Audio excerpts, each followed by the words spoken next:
Hey Waffle gang, I do hope you're well. My name is Mark and today we're checking out it's delicious, it's malicious compliance. Sorry about that. And if you do love a Reddit story, why not consider hitting that like, subscribe, maybe that notification bell too, and let's crack on with today's first story. Now today's first story comes from Lung Bong, who says, automated my useless boss out of her job. This happened a few years ago. I was a data and reporting analyst and did all the ad hoc reports for the company. My boss, we'll call her Kerry, was useless. She was one of the people that was always late, left early, and took days off at short notice. The only thing of value she did was all the regular reports, sales, revenue, etc. We suspected she got away with it because she was having an affair with her boss, we'll call him Stuart. Our CEO was a fairly decent bloke. He'd look for ways to cut costs and would pay regular bonuses for the best cost-saving initiatives. Kerry was very keen to submit ideas and encouraged us all to automate our tasks so she could try to take credit for the savings. One of her skive days, which coincidentally Stuart was sick as well, the CEO was desperate for the sales report my boss does.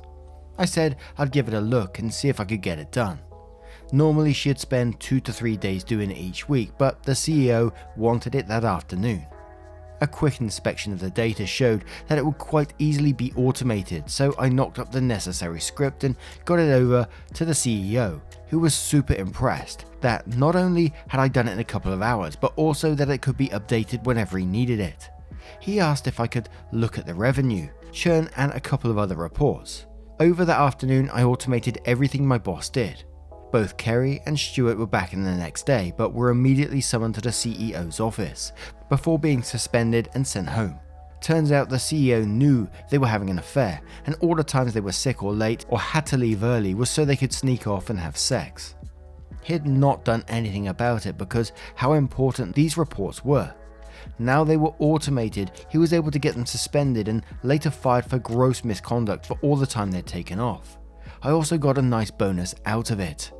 Now I've seen a lot of these stories recently, especially since COVID times and people working from home, people being able to automate their own jobs to, give them the day to do what they want. I think it's usually on a subreddit. I think is it anti-work or something like that? r/anti-work I think it is. And I remember one of my bosses was an absolutely useless so-and-so. I was just working as a warehouseman at the time. We'd done picking, packing, all that kind of other stuff, forklift driving, anything you like really to do with warehouse and some other bits as well. And my boss at the time he was a chef previously but had no managerial experience whatsoever. I'm not criticizing anyone who was a chef and then, went into a manager's job and done well. Fair play to you, but this guy didn't. Okay, he was a chef and he was a useless manager at the same time. He would leave us to do all the work whilst he sat in, his office, tucked in his corner, insisted his computer was facing, away from everyone else while he surfed the internet. Was all proven later anyway.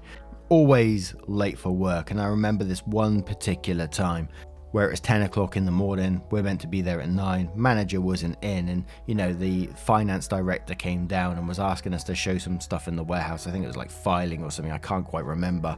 And we're walking down the warehouse, and at the end, the goods in entrance, it had a roller shutter door, so you press the button and it automatically goes up and down. So whilst talking to the finance director, I walk up, press the down button, and the shutter starts rolling all the way down. And literally just before it hit the floor, boss comes rolling underneath, Indiana Jones style, with me and the finance director just stood there. The atmosphere at that particular moment was like, oof. No one said a word, apart from he got up, stood up and went morning and just walked off. It was quite funny in some ways, but you think, holy shit, he's in some trouble now. Eventually this guy did get the sack in the end because it wasn't just that, there was many incidents of it. But that place was wild with random stories. There was a lot of temporary workers there as well, and some of them were absolutely wonderful temporary workers and I'd work with them any day of the week, but occasionally you get these... I don't know how to explain it. One was caught in the small little toilet in the warehouse smoking weed. You could smell it in the whole warehouse. One of them, I was walking up and down. They had brand new sofas wrapped in plastic there. because it was also part of like the insurance company. It was attached to an insurance company as well. So they had like brand new sofas, chairs that were wrapped in plastic. And one day found one of the temporary workers asleep on one of the sofas, snoring away. You're like in the racking as well. You're like, oh my God. But yeah, I've gone off as usual. If you have any wild little work stories like that, let me know. I always love to hear them. And let's move on to another story. And our next story comes from Garfish Whoosh, who says, don't want to give me a new contract. Fine. I'll stick to the terms of the contract I do have. So I used to work for a larger retailer in the UK. I worked there for 12 years in total and ended up as a manager. When you want to become a manager, they make you fly through 1,000 hoops, do a whole bunch of training and do the job for 6 months without any extra pay. I did all this and was finally officially signed off as a manager. After I was officially given the job, I got my pay rise but was never given a new contract. I asked multiple times for a new contract and was fobbed off each time. Fast forward about 9 months and another large retailer started hiring lots of managers and was poaching a whole bunch of staff. I applied for one of these jobs as they were offering 8k more than I was currently on, but for the same job. I got the job and went in to hand my notice. Managers have to give 4 weeks notice, whereas general assistants only have to give a week. So I decided I would follow the exact terms on my contract and provide them with a week's notice rather than the 4 weeks they wanted. Suffice to say, they were not happy with that and I got called into an office to ask why I had only given 1 week's notice. I explained that per the terms of the last contract that I signed with them, that is all I was required to give. They were really not happy, but there really wasn't anything they could do about it. Also, my wife says hi. She wanted me to say hi to whoever I was texting. I said I was writing a Reddit post and I said to say hi to Reddit for her. Ah, wholesome wife. It would have been really nice to know, like after, did the company change their ways and start, sorting out contracts a lot quicker? Probably not, but it's a nice thought, right? What do you guys make of this one? Let me know your thoughts on this story and let's move on to another one. Our next story comes from my posting name 13, who says you are capping commissions on our most in demand vehicles because you're not doing any extra work, so you shouldn't get extra money. Fine. Let's see how that works out for you. I realize that this story could absolutely be current, but it's not. Another thread reminded me of it and I think it absolutely fits here. So here it goes. Back in 2014, I was selling cars, Ford specifically. For all those who aren't car buffs, both the Mustang and F-150 were getting ground up redesigns for 2015. And Ford just had announced that there would be no Shelby Mustangs or Raptor F-150s for 2015. Instantly, we were fielding several calls a day about these vehicles, and almost overnight, the inventory we had came with 10 to 20k market adjustment due to demand. Our GM loved both vehicles and traded for them whenever he could because he loved chatting about them with buyers. So we had 21 Raptors and 6 Shelbys still on the lot when I sold a ruby red Raptor extended cab at 10k over the sticker the last week of the month. Both are crazy numbers for the 200 cars we sold per month. With the trade, I was due about 4,200 in commission, but my check was about 1,700 light. Come the first Saturday morning meeting after payday, we were told that commissions on such vehicles would be capped at 2,500, retro to last month. Per a previously ignored provision in our pay plan, there was much grumbling, but management stood firm, citing how incredibly easy Raptor and Shelby deals were. They weren't wrong about that. There were no such thing as a test drive until the deal was done. You could absolutely drive the car before you bought it, but only after we had a signed buyer's order, credit app, and the deal had been submitted and approved. They were generally in and out under 45 minutes, if not half an hour, but still, dealerships get free money and doesn't want to share. Cue malicious compliance. I talked to several other salespeople who to a man were pissed and we colluded. I whipped up a little Excel macro widget that would take the invoice price / holdback, add in a pack and whatnot, and spit out a sales price that would produce an exactly $2,500 commission. I sent it to every salesperson we had, and everyone used it. It only took 3 signed buyer's orders with seemingly arbitrary numbers for the desk to figure out what we were doing and to call another meeting. That meeting was basically management yelling at us and the entire sales staff calmly saying, remove the cap or you'll never see another signed buyer's order that exceeds it. Fuck you. The cap was lifted 3 days later. And I love it with these particular subreddits when we get stories within stories. So Techno said on this one, I used to work with a guy that turned down business because his assistants, the folks that did most of the work on any deal, wouldn't make anything extra. Bob was our best sales critter. What he could do in January took most people 6 months, and we had people who couldn't meet Bob's January numbers, even given an entire year. It's not that the other salespeople were bad. Even the weakest one made at least $1 million a year for the company. Anyway, the company announces they got a new, better bonus structure. Associates and assistants would now make more money. They're going to get an extra fractional percentage of any deal, but they would now be capped at $10,000 a quarter. Bob didn't like that. Bob got 0 deals signed that month. The new rules meant the deals he'd already had in the pipeline exceeded the amount needed to get his people paid. So why look for more? When the company reversed the cap, Bob suddenly had $30 million in deals and his people made $40,000.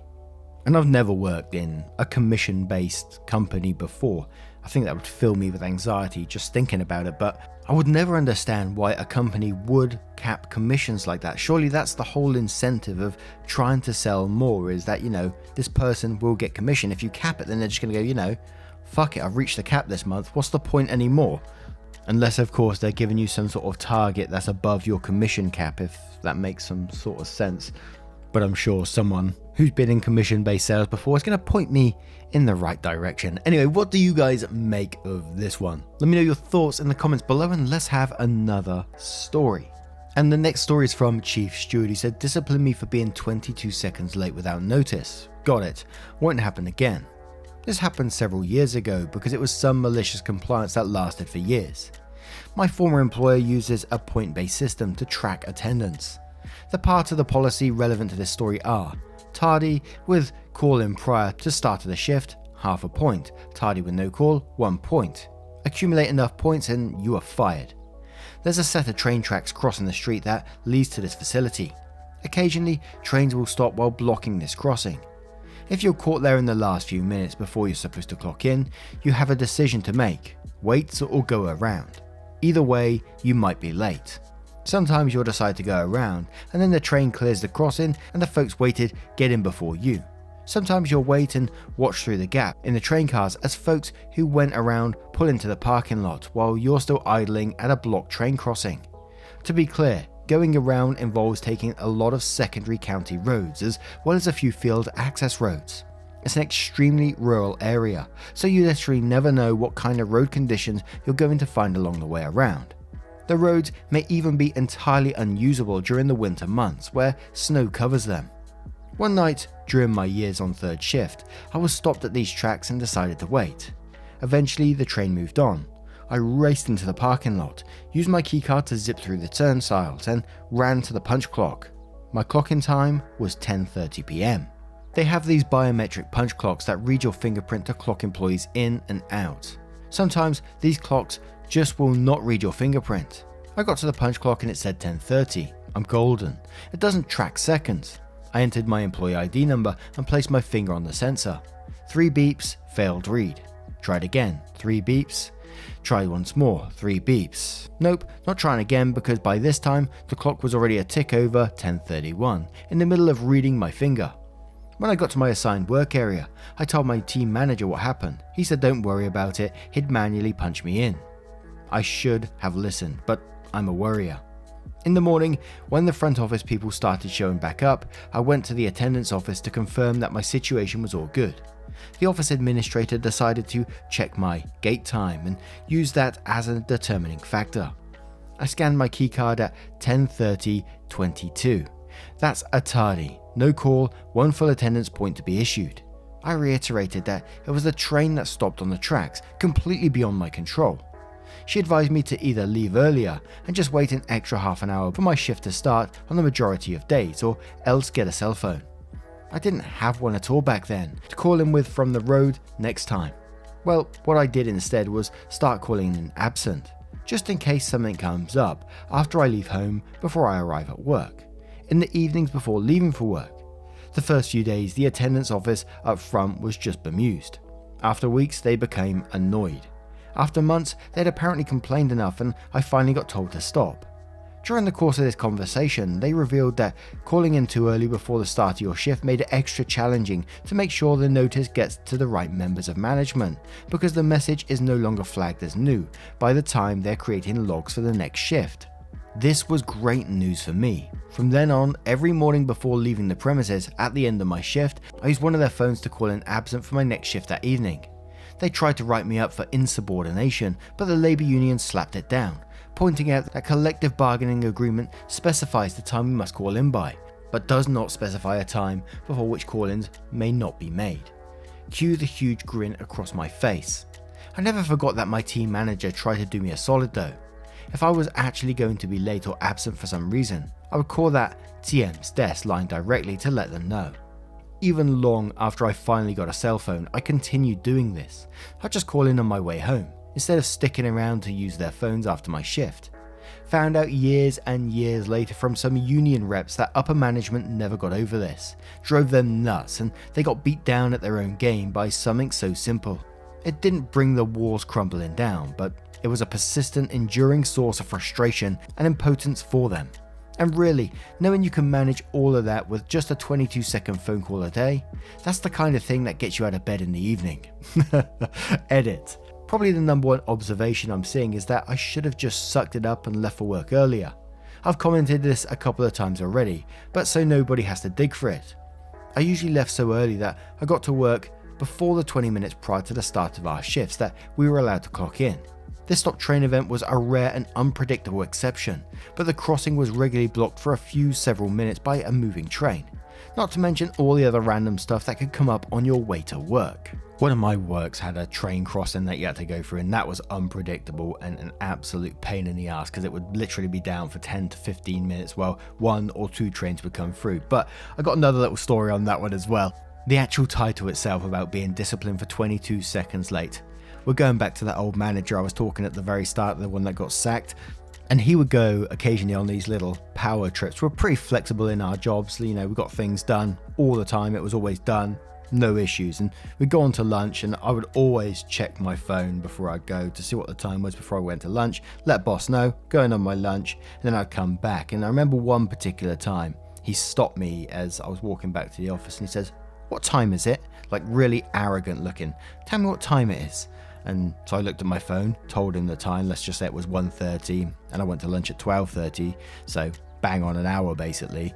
And he called a couple of other work colleagues down and he asked them, he said, "Tell Mark what time it is." And they looked at the clock and they said it was like 1:35 or something like that. And just to note that they're all looking at this analog clock that's on the wall over there. So, you know, I was going by my phone time, which, you know, syncs the internet, all that good stuff. But I can never forget the absolute smug look on his face while calling this, thinking like, you know, he's caught me out. And it's very rarely I get angry like instantly like that to the point, but he set me off this time. He was already pissing me off all day. He going through this power trip. As I said, he goes through these phases of where he would absolutely like try to use his power over you, like try to get you to do stupid things that's already been done, repeat them, etc. So this particular time, I can remember myself boiling up and it just came out. And I was like, "What's your fucking problem, mate?" And I went on to say, like, you know, if you've got a problem with me, let's go and talk to like the finance director who was our immediate boss at that particular moment. We went through several other bosses as well, and the cheeky twat turns around and says, "No, we're not taking it any further. Just don't let it happen again." And I can remember just stood there looking at the other couple of warehouse guys thinking, what an absolute tool. And I remember all this stuff happened around the same month. So whether what was going on at the time, you know, it was the downfall that everyone could see coming anyway. This was the same company where I heard about the whip incident, you know. And there was also like a power dynamic going on with the sales manager who wanted to be the warehouse manager as well. So there was like people trying to overthrow each other. It was such an awful, toxic environment.